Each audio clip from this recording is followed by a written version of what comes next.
My only goal was to ensure the integrity of the vote. My only goal was to ensure the integrity of the vote. Nailed it. So those are outtakes from Trump's, like against his will response to what had happened on January 6th. You saw that they were taping it to put out a statement where he would condemn the attack. And then after that, spend the next year and a half saying that they were actually awesome patriots and he wishes they had accomplished their goals. But it actually got even more embarrassing than those little excerpts. Take a look at this. To those who broke the law, you will pay. You do not represent our movement. You do not represent our country. And if you broke the law, you can't say that. I'm not gonna, I already said you will pay. But this election is now over. Congress has certified the results. I don't want to say the election's over. I just want to say Congress has certified the results without saying the election's over, okay? My only goal was to ensure the integrity of the vote. My only goal was to ensure the integrity of the vote. I love that they got that video. That's almost my favorite thing that the committee has released. It's not the most substantive, but you get sort of his like raw, unfiltered thoughts immediately after January 6th. What was he thinking about at that point? His team had finally successfully convinced him to say something. Remember, because they were afraid that he would be impeached. This was damage control effectively, but even inside of that, he didn't want to condemn the attackers too much. One comment is enough for him, don't give me a second. And sure, it's been certified, but the election isn't over. And I think that that really revealed what his headspace was at this point. What do you think? So look, blooper reels are a little bit unfair, always, right? And so can you find blooper reels of me? Oh yeah. Okay, and I try to have fun with it, right? And I think that MSNBC still has one of me eating a banana during a break. So that's not the issue. The issue is what do you learn from it, if anything, right? We could have a chuckle. I mean, the Josh Hawley running through the building is hilarious. We'll get to that later in the show, right? And that's good just in and of itself. But here there's two very relevant points. One is, hey, I don't think the election's over. So when he put out that statement, it was obviously his advisor saying, look, man, how many people are gonna get killed? Let's go, you gotta do something here. And he's very begrudgingly saying it, but at this point, we all know that because this week, he called the Speaker of the Assembly in Wisconsin to try to overturn the election. This week, in July of 2022. Okay, that's unreal, the guy's a lunatic. All right, but the most important part is he didn't really want to condemn the rioters. So even when he said, if you break the law, there's going to be, you're going to have to pay for it. He had to clarify, he's like, I don't want to clarify because he doesn't want him to pay for it. Because as we've seen, not just with that video, but with every piece of the testimony, he thought what they were doing was fantastic. In fact, when he was told that the rioters were threatening to kill Mike Pence, he apparently, according to Mark Meadows, said he thinks Mike deserves it. I think what they did last night by showing the Hawley clip, was adding a moment of much needed levity in an otherwise kind of dry hearing process. And doing this in the final primetime one, I thought was really smart because it gets people paying attention. The Hawley clip went everywhere, way outside of just people who were watching it. And it brought people's attention back to it, which they really struggled to do over the past couple weeks. And what this clip really did was underscore the point they tried to hammer home last night was he didn't do anything throughout the entire time people were storming the Capitol, smashing windows, beating people up. He could have easily, and they pointed out, within a minute, 2 minutes, been on national TV addressing the nation and telling people to stop, telling people to go home. They walked through the logistics of what that would be, just to walk over to the briefing room and deliver an address to the nation saying to stop it. But they were doing, like Cenk said, exactly what he wanted. So why would he? Instead, he sat there on Twitter in front of a television. So I like this clip a lot, but it really hammers home the point they were trying to make all night in a much more entertaining way.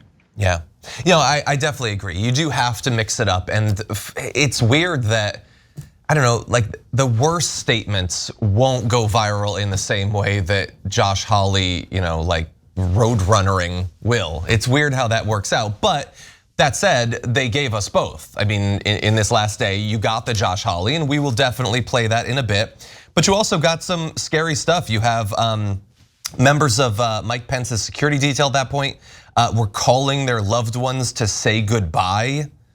I mean, they were terrified that this would be their last day. And many people probably saw, members of like the Secret Service was scared too. In fact, why don't we play a bit of that tape? There was a lot of yelling, a lot of very personal calls over the radio. So it was disturbing. I don't like talking about it, but there were calls to say goodbye to family members, so on and so forth. It was getting, for whatever the reason was on the ground, the VP detail thought that this was about to get very ugly. And it did, yeah. And the whole time, Trump is just watching it, and hours and hours go by until he finally sends out some tweets. Initially, he sent out, the tweet about Mike having failed everyone, which there's no read of that tweet other than that was one chance. Now it's all on you. It's on the rioters to do this. That alone, he should be locked up over that. But Merrick Garland's got other things to do, I guess. And then he finally does send out the tweets, and he puts out that video, late into the afternoon. And of course, it's incredibly begrudging, and he implies that nothing bad has truly happened. He says to stay peaceful. He doesn't even acknowledge what they've done, let alone call out the individual acts of violence. He doesn't reiterate that they're all supposed to care, for law enforcement, to believe that they're the most important people. Maybe stop trying to kill them with your bare hands. And that's what he was doing as members of the security detail who are trained, they're ready to give their lives, they're preparing to give their lives because of his actions and his inaction. Yeah, I think that that tweet is devastating when he finds out that Mike Pence's life is in danger, and he pours fuel on the fire and says basically go get him. And you can, in several different instances, both last night and in earlier hearings, they would show the rioters' reactions to Trump's tweets. So when he tweeted against Pence, they get super mad at Pence. When he says it's time to go home, we'll show that to you in a minute. They say, oh, okay, I guess it's time to go home, right? And so they're clearly listening to Donald Trump's directions. They're waiting for Donald Trump's directions. They're Trump's mob. And he's perfectly aware of that for 3 hours and 7 minutes. And so as people are like, no, you've got to call in more reinforcements. People's lives are on the line. His reaction is, they deserve it. And he also told Kevin McCarthy when he was on the phone with him, he said, I guess the rioters care more about the stolen election than you do, Kevin. In other words, hey, listen, if you don't fight hard enough for me, maybe my mob kills you too.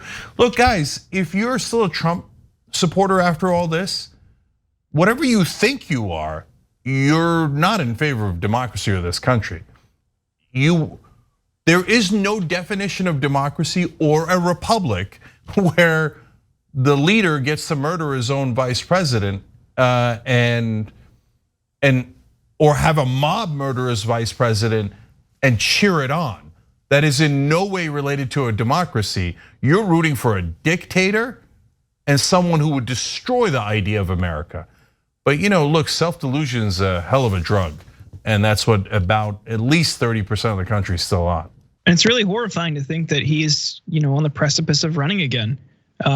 He seems like he's almost guaranteed to announce soon that he's running again. It gets him back in the spotlight. He seems to think this will help him in his legal battles.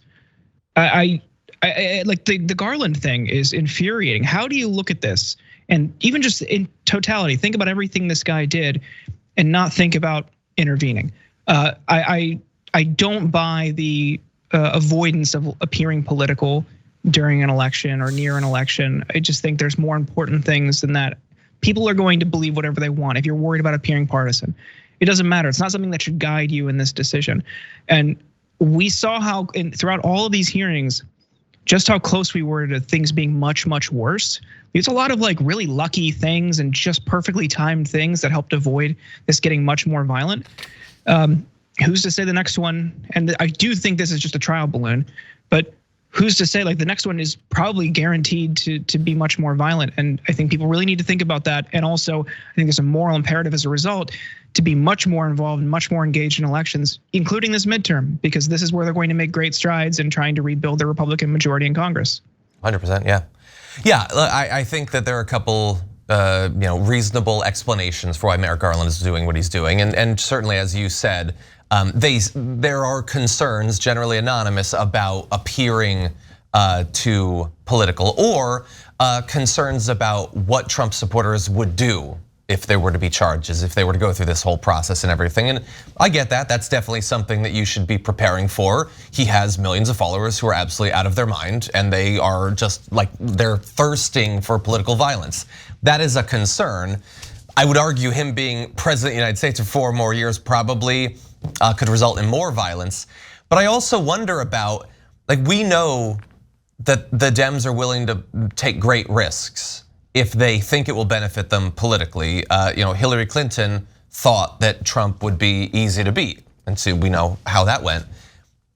You've said that there's only one Republican that Biden would have a chance of winning, which would be Trump. Is it possible that that's just what they're thinking, and they think, sure, it would be risky to let him run again, and if he won, it would be devastating, but it would be easier to beat him than if DeSantis stepped up and ran, or some other Republican? Is it possible that they're going a bit hands off because they think this is the only way Biden can win a second term, is by letting him run? So that I have a definitive answer to that, and that is both. Would the Democrats make a political calculation like that? Are they callous enough? Would they play with dice with democracy? Yes, definitely. So as horrible as the Trump clan and cult is rooting on fascism, well, I mean, that is a hell of a political calculation by Democratic leadership to say, well, we've got slightly better odds of retaining power if it's Trump, so let's gamble that fascists win and destroy America. Well, would I put it past Democratic leadership? Hell no. Are they rooting for that? Probably. Okay, but that is not the only reason why they're not prosecuting. People like Joe Biden and Merrick Garland are constitutionally weak. They've been rewarded by the donor class through all of their promotions for being weak. So when donors see a strong Republican, they pour in millions of dollars. Go get him, Tiger. Make sure I get his maximum tax cuts. When donors see a weak Democrat, they're like, let's make him leader. Okay, so that the other side will be totally impotent. And then when they see media that takes someone who's impotent and pretends that he's a tiger, right? They're like, good, now let's fund that. So that we've got this whole kabuki theater going on. So do I want Trump to be the Republican nominee, even though that would mean the Democrats have a slightly better chance of winning? Hell no, under no circumstances. Are you nuts? And people are like, oh, DeSantis is just as bad or maybe worse. No, you don't know that. DeSantis has never threatened to murder one of his own officials in Florida. Okay, DeSantis never did any of the lunatic things that Trump has done. DeSantis is a horrible right winger. We've had a lot of horrible right wingers in this country. We've only had one guy try to destroy democracy. That's Donald Trump.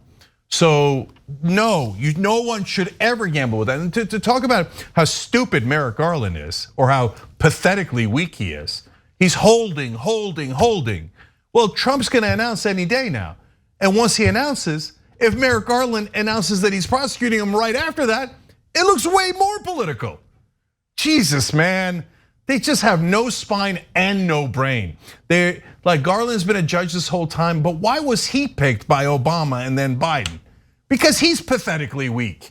That weak people pick other weak people, and the donors pick weak Democrats in the first place. That's how all of politics in America is. Yeah. So no, look, guys, look, if there was a strong Democrat, it's beating Trump, beating other Republicans are so easy, but they never ever let us do it, right? So how would you do it with Trump?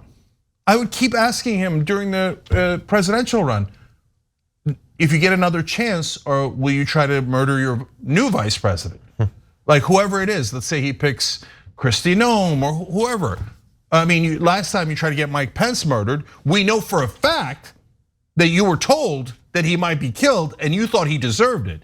what would make you want to murder Kristi Noem, right? But do you think Biden is going to ask that question? Anyone related to Biden is going to ask that question? Biden's more likely to make out with Trump than to ask that question. But literally, like, I know it's absurd, he's not going to make out with Trump. That's more likely than him saying, hey, would you murder your next vice president? Because Biden is pathetic. There's no way he would ever do a forceful challenge of a Republican. I mean, he ran against Trump already. He barely won by 43,000 votes in 3 states. Otherwise, he loses the Electoral College. And the whole campaign, what did he do? The one time, we even made a shirt out of it, because for half a second, he lost his temper. That's probably more because he's getting old than he's got a fighting spirit. But during the debate, he said, "What? Are you ever gonna shut up, man?" Or what, that shut up line.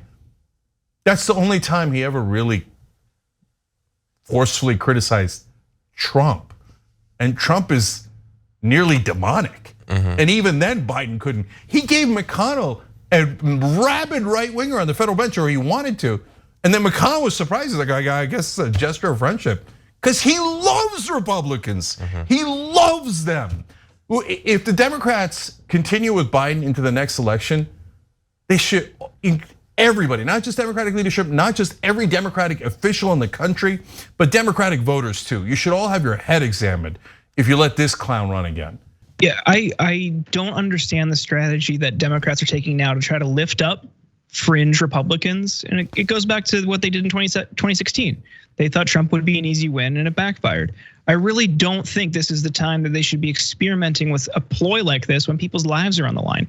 When you really need to expand a Senate majority to try to codify Roe.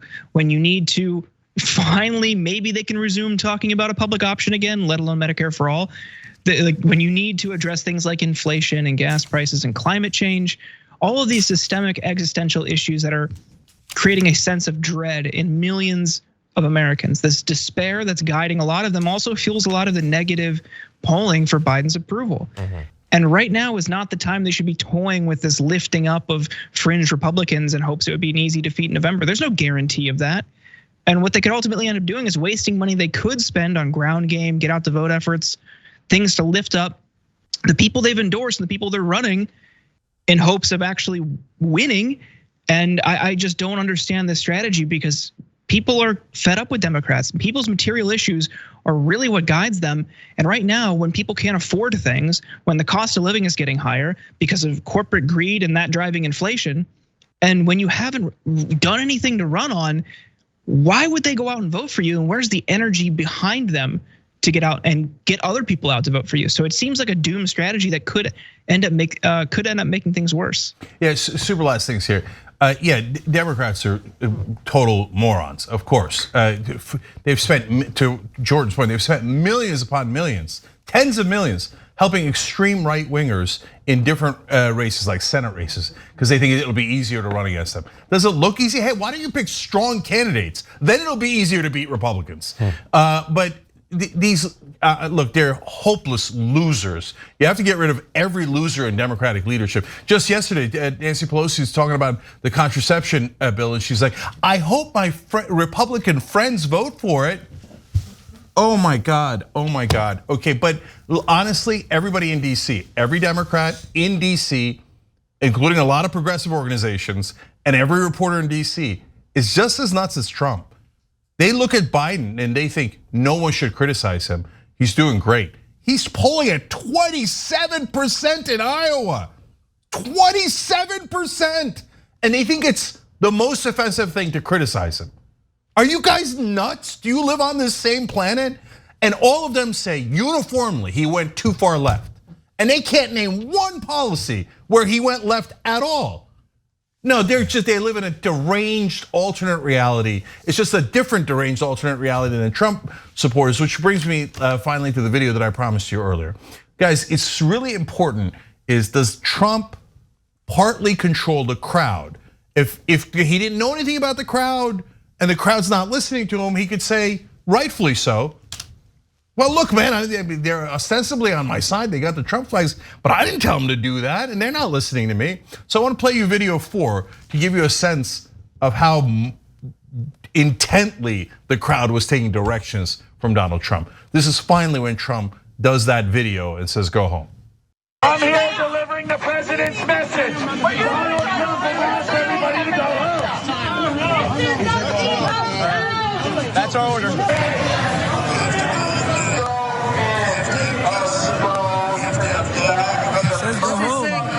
He says go home. Yeah, he said to go home. Yeah, he says to go attack the Capitol. They go attack the Capitol. He says Mike Pence could be a problem. I'm really upset about Mike Pence. They chant hang Mike Pence. And then he says go home, and they go home.